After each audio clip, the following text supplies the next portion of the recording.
खेती किसान, बदलते भारत की शान।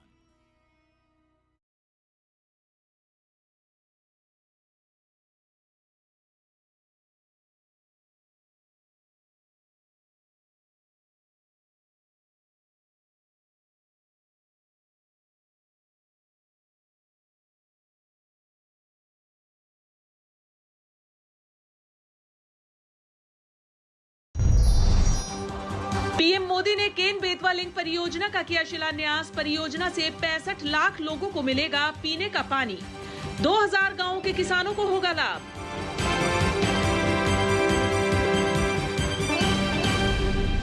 बिहार की नीतीश सरकार ने गन्ना किसानों को दिया तोहफा। सूबे में गन्ना उद्योग को बढ़ावा देने के लिए किसानों को अतिरिक्त 20 रुपए का लाभ देने का किया ऐलान। और हरियाणा सरकार ने 24 फसलों की एमएसपी पर खरीद की जारी की अधिसूचना। किसानों को अब पहले से मिलेगा बेहतर मूल्य और आर्थिक लाभ।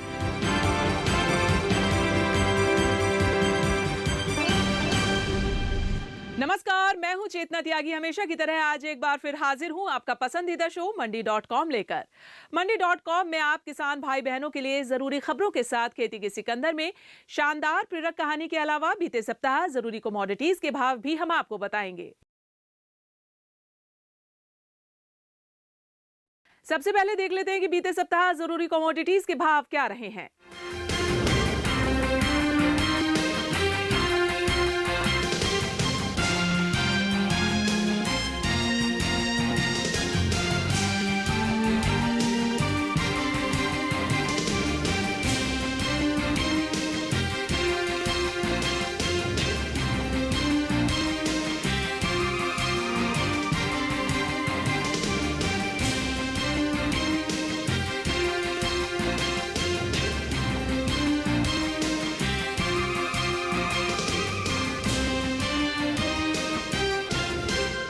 और अब एक नजर डाल लेते हैं बीते सप्ताह की खेती किसानी की बड़ी खबरों पर। प्रधानमंत्री नरेंद्र मोदी ने केन और बेतवा नदियों को साथ मिलाकर केन बेतवा लिंक परियोजना का शिलान्यास किया। इससे पहले उन्होंने वाजपेयी पर डाक टिकट भी जारी किया। केन बेतवा परियोजना राष्ट्रीय नदी जोड़ो नीति के तहत पहली परियोजना है। इससे मध्य प्रदेश के 10 जिलों के 44 लाख और उत्तर प्रदेश के 21 लाख लोगों को पीने का पानी मिलेगा। इस परियोजना की लागत करीब 44,605 करोड़ रुपए है। इससे 2000 गांवों के 7 लाख से ज्यादा किसान परिवारों को फायदा होगा। साथ ही 103 मेगावाट जल विद्युत और 27 मेगावाट सौर ऊर्जा भी बनेगी। ये परियोजना बुंदेलखंड का कायाकल्प करेगी। समारोह में पीएम मोदी ने कहा कि मध्य प्रदेश में 1100 से अधिक अटल ग्राम सेवा सदन के निर्माण का काम आज से शुरू हो रहा है। इसके लिए पहली किस्त जारी कर दी गई है। अटल सेवा सदन गाँवों के विकास को नई गति देंगे। मुख्यमंत्री मोहन यादव ने केन बेतवा लिंक परियोजना के शिलान्यास समारोह में पीएम मोदी की प्रशंसा करते हुए उन्हें सरकार, समाज और व्यवस्था पर ध्यान देने के लिए आदर्श बताया। बिहार में गन्ना किसानों के लिए खुशखबरी है। राज्य सरकार ने किसानों की आय बढ़ाने के लिए गन्ने का मूल्य 20 रुपए प्रति क्विंटल बढ़ाने का निर्देश दिया है। राज्य सरकार का मानना है कि इससे प्रदेश में गन्ना उत्पादन और चीनी उद्योग को बढ़ावा मिलेगा। हाल में हुई समीक्षा बैठक में मुख्यमंत्री ने कहा कि गन्ना मूल्य में 10 रुपए प्रति क्विंटल की बढ़ोतरी पहले ही की जा चुकी है। इसके अलावा 10 रुपए प्रति क्विंटल की अतिरिक्त बढ़ोतरी इसी सीजन से की जाएगी। इसका खर्च राज्य सरकार उठाएगी। मुख्यमंत्री ने कहा कि खुशी इस बात की है कि अब गन्ना किसानों को पिछले साल के मुकाबले इस बार 20 रुपए प्रति क्विंटल ज्यादा भाव मिलेगा। केंद्र सरकार किसानों की समस्याएं दूर करने के लिए प्रयासरत है। अब किसानों को सहूलियत देने के लिए वैज्ञानिकों से शोध प्रोजेक्ट बढ़ाने के लिए कहा गया है। केंद्रीय कृषि मंत्री शिवराज सिंह चौहान ने कहा कि रिसर्चर्स का काम सिर्फ लैब तक ही सीमित न रहे, बल्कि उसे किसानों तक भी पहुंचाया जाए। लैब टू लैंड की दूरी खत्म करनी होगी। उन्होंने कहा कि सरकार भारत को विश्व का फूड बास्केट बनाने की दिशा में कोई कमी नहीं छोड़ रही है। महाराष्ट्र के पुणे स्थित गोखले राजनीति और अर्थशास्त्र संस्थान के प्लेटिनम जुबली सम्मेलन में केंद्रीय कृषि मंत्री शिवराज सिंह चौहान ने अर्थव्यवस्था में खेती के योगदान का जिक्र किया। उन्होंने कहा कि देश की जीडीपी में कृषि क्षेत्र का योगदान 18% रहा है। हरियाणा सरकार ने अन्नदाताओं के हित में एक और बड़ा कदम उठाया है। सीएम नायब सिंह सैनी ने किसानों के हित में 24 फसलें एमएसपी यानी न्यूनतम समर्थन मूल्य पर खरीदने की अधिसूचना जारी की है। कृषि और किसान कल्याण विभाग की अधिसूचना का उद्देश्य किसानों की उपज का उचित मूल्य सुनिश्चित करना है। मुख्यमंत्री सैनी ने किसानों के प्रति राज्य की प्रतिबद्धता को मजबूत करते हुए एमएसपी के तहत 10 अतिरिक्त फसलों की खरीद की घोषणा की है। इन फसलों में रागी, सोयाबीन, तिल, कुसुम, जौ, मक्का, ज्वार, जूट और ग्रीष्मकालीन मूंग शामिल हैं। केंद्र सरकार नेचुरल फार्मिंग को बढ़ावा दे रही है। इसके लिए देशव्यापी स्तर पर किसानों को प्रेरित और प्रशिक्षित करने के लिए 7 शिक्षा संस्थानों और कृषि विश्वविद्यालयों को प्राकृतिक कृषि केंद्र के रूप में चुना गया है। ये शिक्षा संस्थान किसानों को प्राकृतिक खेती करने के सही तरीके सिखाने के साथ उसके फायदे भी बताएंगे। इसके साथ ही प्राकृतिक खेती के लिए बुनियादी ढांचा विकसित किया जाएगा। केंद्र सरकार ने नेचुरल फार्मिंग मिशन के लिए 2448 करोड़ रुपए की मंजूरी दी है। आज हम मंडी.com में आपके लिए एक ऐसे प्रगतिशील किसान की कहानी लेकर आए हैं जो न केवल खेती के प्रति एक गहरे लगाव को दर्शाती है, बल्कि ये भी साबित करती है कि मेहनत और सही दिशा में काम करने से कोई भी काम सफल हो सकता है। लेकिन उससे पहले हम रुकेंगे यहाँ एक छोटे से ब्रेक के लिए, तो आप कहीं मत जाइएगा, हम तुरंत हाजिर होते हैं।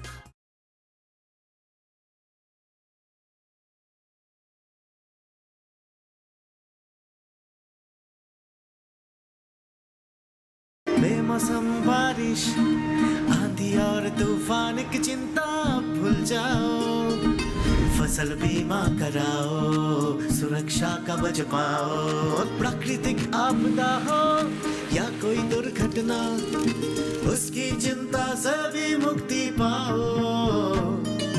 फसल बीमा हमने फसल बीमा योजना को अधिक प्रभावी बनाया, उसके दायरे में ज्यादा किसानों को लाए। अब तक 19 करोड़ 67 लाख से अधिक किसान आवेदनों को फसल मुआवजा मिला। रबी फसल बीमा के लिए शीघ्र पंजीकरण कराएं। बैंक शाखा, बीमा कंपनी, कृषि ऋण समिति, जन सेवा केंद्र से संपर्क करें या www.pmfby.gov.in पर ऑनलाइन आवेदन करें। बीमा कंपनी के प्रतिनिधि से घर बैठे एड ऐप द्वारा बीमा करा सकते हैं। फसल बीमा से संबंधित जानकारी के लिए हेल्पलाइन नंबर 14447 पर कॉल करें। फसल बीमा कराओ, सुरक्षा कवच पाओ।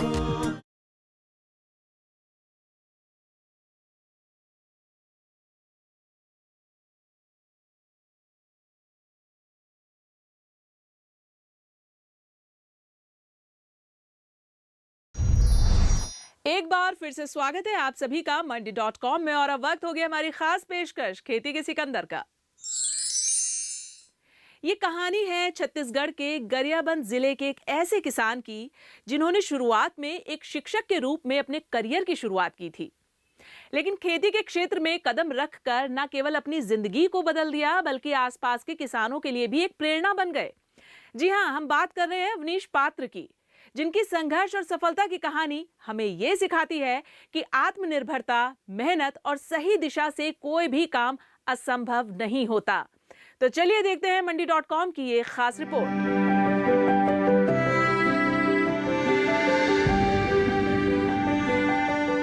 छत्तीसगढ़ के गरियाबाद जिले में रहने वाले अवनीश पात्र ने कभी नहीं सोचा था कि स्कूल में नौकरी के दौरान जो अनुभव उन्हें मिला है वो एक दिन उन्हें सफल किसान बनने में मदद करेगा।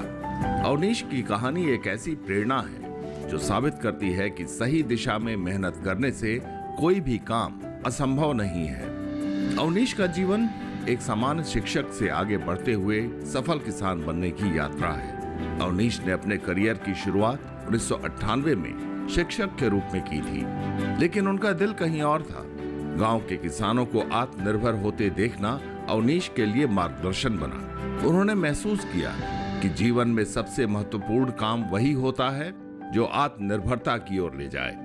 जब अवनीश ने पहली बार देवभोग ब्लॉक के एक शिक्षक के रूप में काम करना शुरू किया तो उन्हें समझ में आने लगा कि किस तरह खेती किसानों के जीवन का आधार बनती है। जब मैं शिक्षक के रूप में गांव में रहा तो वहां मैंने देखा कि वो गांव मुझे आत्मनिर्भर लगा। जैसे धान की फसल ख़त्म हो जाती थी तो वो लोग सब्जियों की खेती करते थे। तो मेरे स्कूल के सामने जो है खेत लगे हुए थे, तो रोज़ उनके साथ उठना बैठना होता था, देखना होता था। तो धीरे धीरे मेरी जो है रुचि खेती पे बढ़ी। मैं खेती जो है स्टूडेंट लाइफ से कभी मैं खेती करता नहीं था, क्योंकि मेरे जो दादाजी थे वो शिक्षक थे और मेरे पिता जो है एक निजी चिकित्सक थे। जब अवनीश ने खेती के क्षेत्र में कदम रखा तो शुरुआत थोड़ी असमंजस भरी थी। उन्होंने पहली बार धान, मक्का, मूंगफली जैसी फसलें उगाई, लेकिन जैसे जैसे समय बीतता गया उन्होंने पाया कि लागत बढ़ रही थी और फसल का उत्पादन कम होता जा रहा था। रासायनिक उर्वरकों का उपयोग बढ़ रहा था, लेकिन मिट्टी की उर्वरता में कोई सुधार नहीं हो रहा था। फिर अवनीश ने रासायनिक खेती से छुटकारा पाने पर विचार करना शुरू किया। 2012 में उन्होंने रासायनिक खेती को अलविदा कहा और जैविक खेती की दिशा में कदम बढ़ाया। शुरू में नतीजे उतने अच्छे नहीं थे। पहली बार जब रासायनिक उर्वरकों के बिना खेती की तो फसल का उत्पादन कम हुआ। इसके बाद गोबर के खाद का प्रयोग करना शुरू किया। धीरे धीरे मिट्टी की उर्वरता में सुधार होने लगा, साथ ही फसलों का उत्पादन भी बढ़ने लगा। तब जाकर अवनीश ने जैविक खेती का महत्व समझा और उसे अपना लिया। 2012 के बाद से जो है ना, मैं पूरी तरह मैंने रासायनिक खेती को बंद कर दिया और मैंने जो है रसायन का उपयोग भी बंद कर दिया। तो पहले साल जब मैंने बिना रसायन के खेती किया तो देखा जो है फसल बिल्कुल भी जो नहीं हुई। तो कुछ और जो जानकार हैं उनसे हमने सलाह किया कि ऐसी स्थिति क्यों हुई होगी। तो वहाँ पर एक बात ये निकल करके आई कि पहले ज़मीन की उर्वरता बढ़ानी होगी, और इस उर्वरता को बढ़ाने के लिए जो है मैंने गोबर के खाद का प्रयोग किया। और शुरुआती 2-3 सालों में जो है गोबर की खाद का उपयोग किया और देखा धीरे धीरे जो है ज़मीन की उर्वरता जो है अब स्थिर होती जा रही है, उर्वरता जो है बढ़िया होती जा रही है और बिना जो है रासायनिक खाद के जो है फसल का उत्पादन अच्छा हो रहा है। अवनीश की खेती में विविधता लाने की योजना भी समय के साथ आकार लेने लगी। अवनीश ने पहले 40-50 आम के पौधे लगाए थे। धीरे धीरे इनकी संख्या बढ़कर 500 तक पहुंच गई। इसके अलावा नींबू, करौंदा, कटहल और चीकू जैसे पेड़ भी अपने खेतों में लगाए। इस तरह अलग अलग तरह की फसल होने लगी जो न केवल उनके परिवार के लिए आय का स्रोत बनी बल्कि आसपास के किसानों के लिए भी उदाहरण प्रस्तुत करने लगी। गौ पालन की शुरुआत अवनीश के लिए एक और महत्वपूर्ण कदम था। गायों से मिलने वाला गोबर खेती के लिए खाद बनता गया। उन्होंने 2014 में गाय पालने का फैसला किया था। इसके साथ ही अवनीश की जैविक खेती में गोमूत्र और गोबर का इस्तेमाल होने लगा, जो प्राकृतिक रूप से मिट्टी की गुणवत्ता बेहतर बनाने में मदद करते हैं। उर्वरता बढ़ाने के लिए एक तो हमको पत्तियों को सड़ाने की आवश्यकता है, तो क्या किया जाए इसका उपाय। तो फिर मैंने जो है उद्यान लगाना शुरू किया। तो सबसे पहले मैंने जो है 45-50 जो है आम के पौधे से जो है मैंने उद्यान की मेरी शुरुआत की। उसके बाद फिर धीरे धीरे बढ़ा करके आज मेरे पास 500 आम के पेड़ हैं, आंवले के पेड़ हैं, नींबू हैं, करौंदा हैं और आपके कटहल हैं, चीकू हैं। ये जो है फसल के रूप में जो है मैंने इन पेड़ों को लगाया। और उसके बाद मैंने देखा कि गोबर खरीदना पड़ रहा है, तो ये भी एक लागत बढ़ रही है। तो फिर मैंने जो है 2014 से जो है गौ पालन किया और उसी फार्म में ही जो है एक जगह बनाया जहाँ पे कि गायों को पाला जाए। शुरू में अवनीश को खेती से आमदनी नहीं हो रही थी क्योंकि आम के पौधों को फल देने में 6-7 साल का समय लगता है, लेकिन उन्होंने कभी हार नहीं मानी और खेती के दूसरे विकल्प भी तलाशते रहे। केले की फसल को आम के पौधों के बीच लगाया ताकि शुरुआती वर्षों में उत्पादन की कमी पूरी हो। जब आम के पौधे बड़े हुए और फल देने लगे तो अदरक, काली हल्दी, शतावर और सर्पगंधा जैसे औषधीय फसलों की खेती शुरू हुई। इन फसलों को छायादार जगहों पर उगाया गया, जिससे आम और दूसरे फसलों के बीच इन्हें उगाना संभव हो सका। इस तरह अवनीश ने खेती में विविधता और टिकाऊ खेती के सिद्धांतों को अपनाया, जो अब उनके लिए स्थिर आय का स्रोत बन चुका है।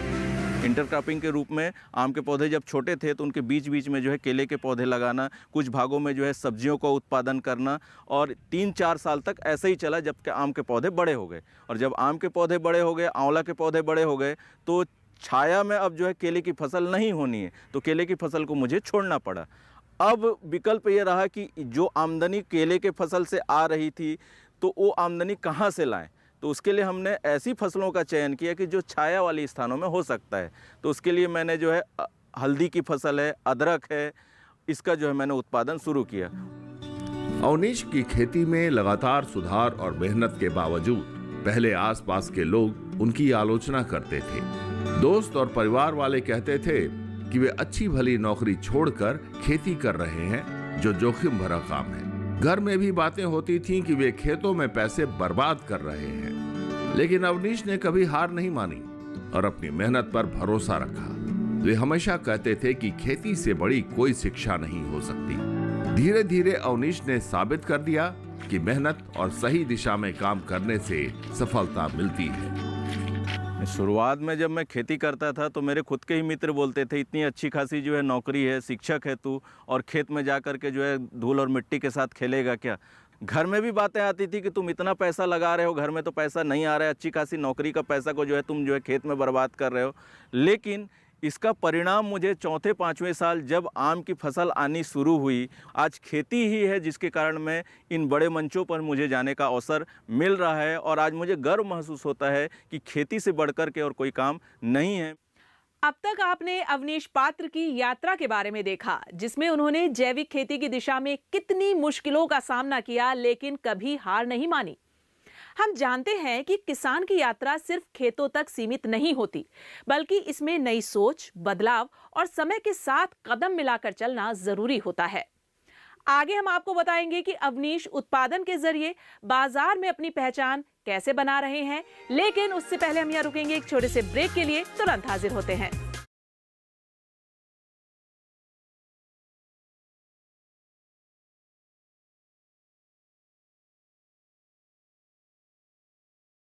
जल्दी टिफिन पैक करो।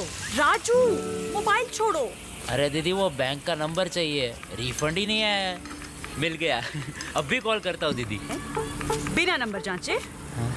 अक्सर जालसाज बैंक की नकली वेबसाइट और फर्जी नंबर से पैसों की धोखाधड़ी करते हैं। तो फिर सही नंबर? बैंक की ऑफिशियल वेबसाइट या तो कार्ड। आपने तो बचा लिया दीदी। काम से नहीं। आरबीआई कहता है, सही वित्तीय बर्ताव करे आपका बचाव।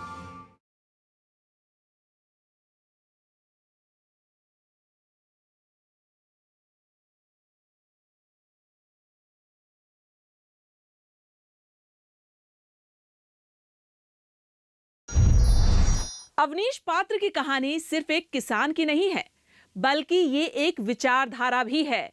ये कहानी हमें समझाती है कि किस तरह से हम अपनी मेहनत को सही दिशा में लगाकर सफलता प्राप्त कर सकते हैं। अब तक हमने देखा कि किस तरह अवनीश ने जैविक खेती को अपनाया और उसमें सफलता पाई। अब आइए आगे देखते हैं अवनीश खेती में वैल्यू एडिशन की दिशा में कदम बढ़ाने के लिए क्या योजना बना रहे हैं।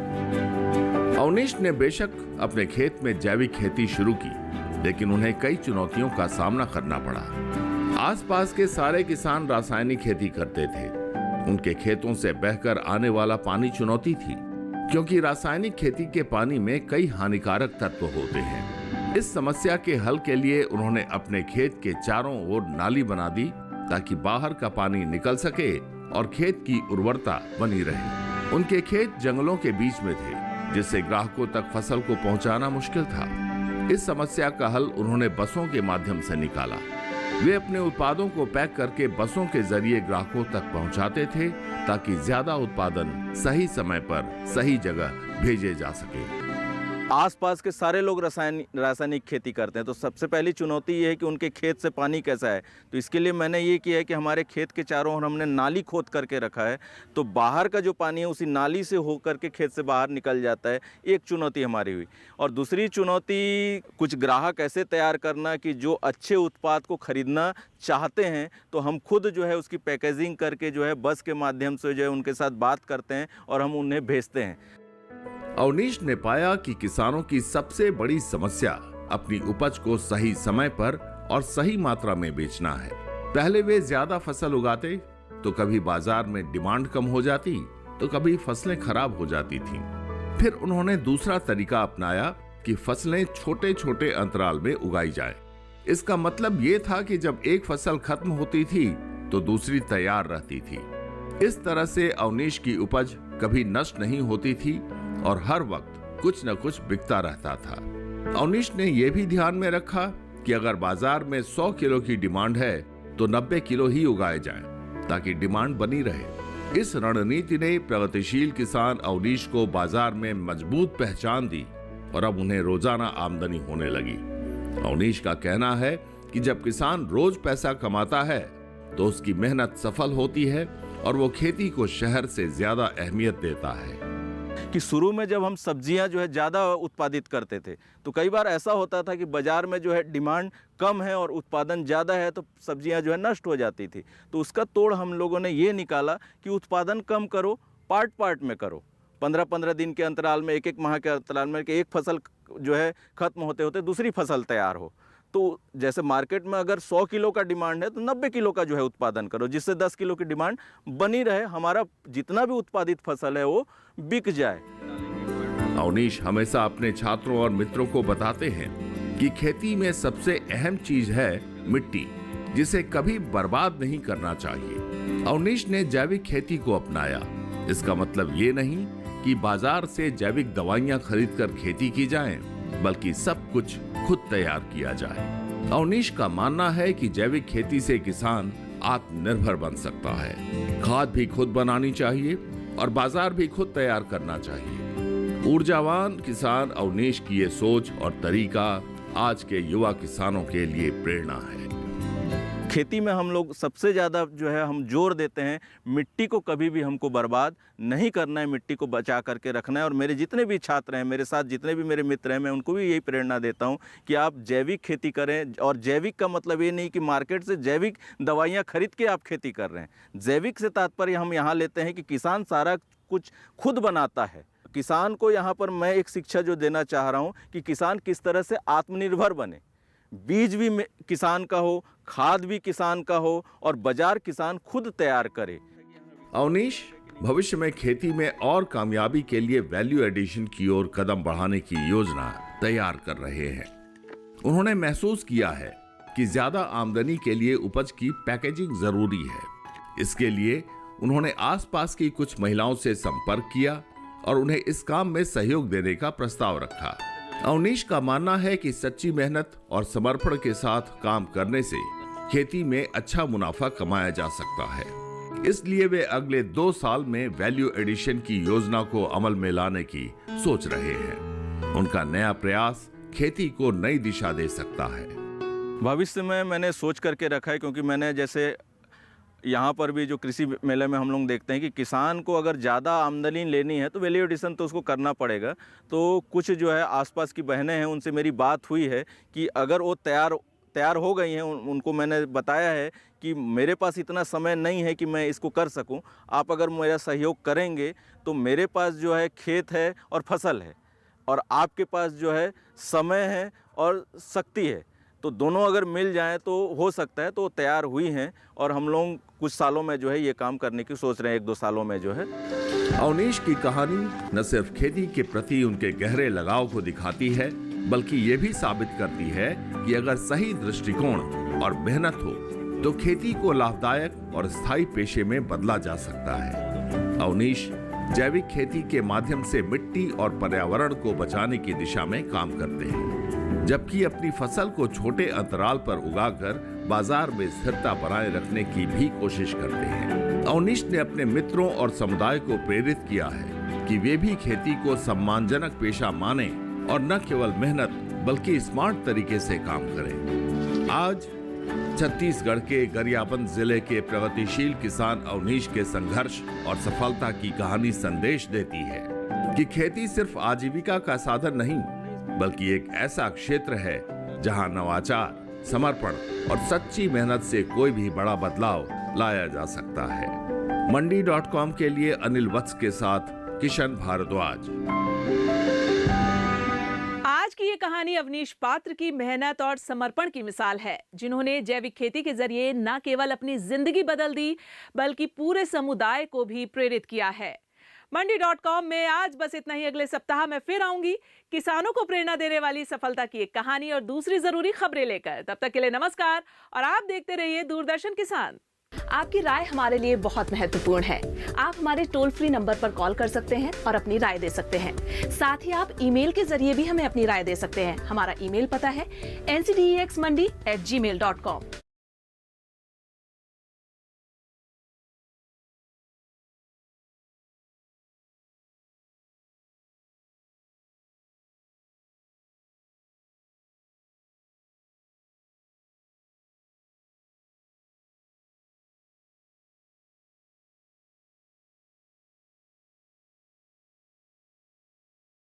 मन की बात